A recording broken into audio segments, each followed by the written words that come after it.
Hasim Rahman Jr. versus Jake Paul is off. Jake Paul, of course, is blaming everybody, but the reality, it's his fault.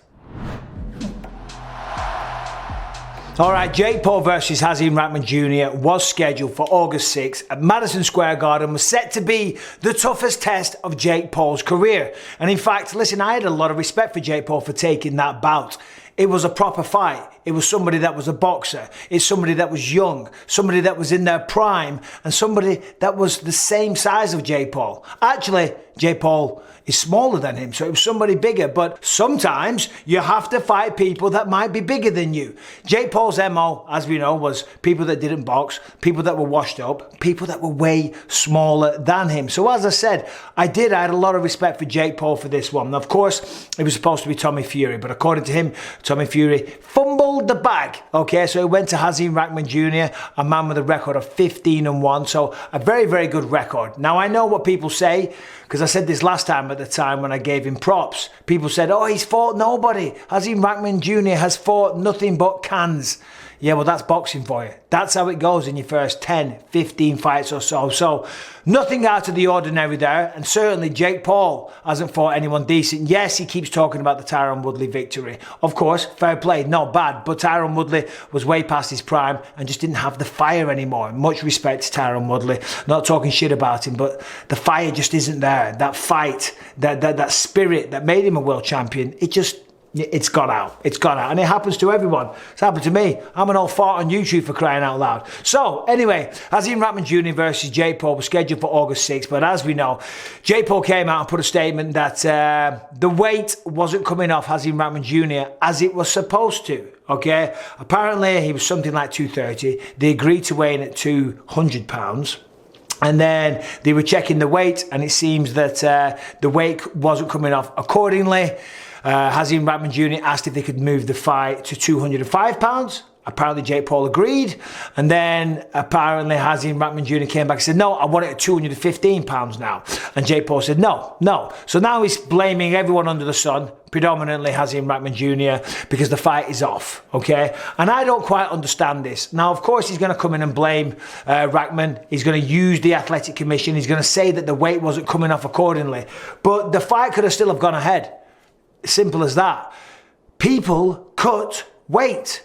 People do it in professional combat sports all the time. You see it every week, week in and week out in the UFC. Sadly, some people miss weight. Nothing pisses me off more than guys not making weight. I have no excuses for anyone that doesn't make weight. When you sign a contract, it's on you. You have to make weight. That is one of your professional obligations. You can't guarantee you're going to win. Okay, simple as that. But you've got two obligations as a professional: show up on weight and in shape. Okay, so, and to make weight, sometimes you have to go to extreme measures, right? I used to show up when I used to fight at 185 pounds. As long as I got to the host hotel on the Tuesday at 200 pounds, I knew I was in good shape. Okay, 15 pounds over, but I knew I could cut that by altering my diet, by water loading distilled water, and then doing a hard weight cut, whether that's with plastics, in the sauna, running it off, whatever the case may be. I would force 15 pounds out of my body and I would make weight.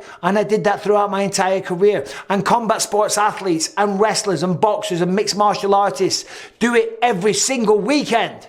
Okay, so I don't understand. Maybe I'm missing something, but to me, it looks like Dana White might be correct. At the post-fight press conference of UFC 277 at the weekend, where Amanda Nunes defeated Juliana Pena to reclaim her bantamweight title, Dana White was asked about it, okay, and he said, well, here's what I think. And by the way, Dana, I thought was very, very fair. He didn't talk shit. He said, I understand that both of these people have put a lot of time and money and sacrifice into preparing for this fight. So I got to say, and don't say I'm kissing Dana's ass, but you just got to be honest. Jake Paul has talked nothing but shit. He's made diss videos about Dana. While you're sharing hookers with Dana White. And Dana took the high road. He said, listen, it's a shame, but, you know, promoting a fight, being a promoter at somewhere like Madison Square Garden is not an easy thing. He said, what I think is that It costs $500,000 just to turn the lights on at Madison Square Garden. He's talking about renting the place out. And he said, I think they saw that ticket sales were extremely low and they decided to pull the plug. Now, we'll never know if that's the reason or not, but I got to say, that's a pretty good theory because the fight could have gone ahead. Why would they cancel the entire thing? It just doesn't make sense. Jake Paul has put work in. Hasim Rahman's put work in. They're pulling the plug because it's going to be an embarrassment. They're pulling the plug because maybe Jake Paul's not looking good in training. They're pulling the plug because he's been rumbled. Tommy Fury fumbled. He said Rahman has crumbled. No, Jake Paul has been rumbled. That is the situation here, okay? Because they can still have the fight. Hasim Rahman Jr. could try and make weight like we all do. You know what I mean? I don't know why they're having these stipulations that within a certain amount of time, he has to be at a certain weight. That to me just looks like a get out of jail card. Am I saying he's scared? Maybe. Okay, it looks like a way to back out if things aren't going correctly. That is up to Rahman Jr. to take that risk. It is up to him to endure an extreme weight cut. You know, they are taking that option away from him. They're saying, you know what, it's not coming off enough, so we're calling the fight off. Okay, and then, now maybe I'm wrong. I will say that, maybe I'm wrong, but that's what it looks like. That's what it feels like. I get nothing out of this. I'm not trying to shit on Jake Paul. I'm just saying what I see, what it looks like to me. You know, Jake Paul's doing great things. He's attracting a lot of new fans to boxing. And for that, I commend him, I do. You know, and I commended him when he took on Rahman Jr. He's a great promoter. Obviously, he's very famous. He's got tremendous amounts of money. But he does like to shit on other people. And he does like to talk a lot of shit. And what's good for the goose is good for the gander. If you're going to go out there and talk shit about people, like me, I've been, you know, the subject of one or two of his little videos and attacks. If you're going to do that, then you got to expect it back. If you're going to give it, you gotta take it. So Jakey boy, you've been fucking rumbled, haven't you? Because you weren't selling tickets or you shit your pants. It's one or the other. Now, there is a potential backup here as well, and I don't know why Rahman Jr. doesn't just say, listen, I will be there. I will make weight. You said 205, I will be there. I don't know why Rahman's not saying that, to be fair. So, of course, I think both parties are a little guilty here. But Chris Eubank Jr. came out of the woodwork and said, hey, I'm training for a fight, but I can squeeze you in. No problem.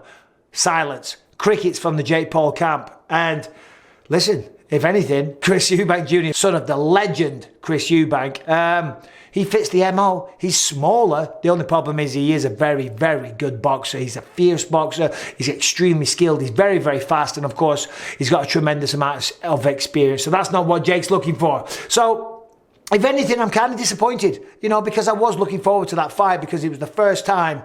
Listen, I respect anyone that has the balls to step into the ring, whether it's a ring, an octagon, a wrestling mat, a kickboxing match, whatever it is, a one-on-one combat sports environment. If you've got the balls to do it, which Jake has, then I respect you. I do. So does this mean you respect me, Michael? I think it does. And I was kind of looking forward to see how he would do against a proper boxer, somebody that has dedicated himself to the sweet science. Okay, so I guess more than anything, I'm a little disappointed. Hopefully, they can salvage this. Hopefully, they can get it done because I can only imagine what it's like to do all that training for a massive fight like Madison Square Garden and then to have the rug pulled from underneath you. And then, of course, you got all the undercard. Amanda Serrano was fighting on there. There's a bunch of other fighters that would have been training for that. So, you know what? I'm going to give Jake the benefit of the doubt. I hope this isn't his doing because if it is his doing, and he's fucking around all these fighters just because they haven't sold enough tickets, well, shame on him for that. As I say, I hope I'm wrong. Subscribe and ring the bell if you haven't done so already.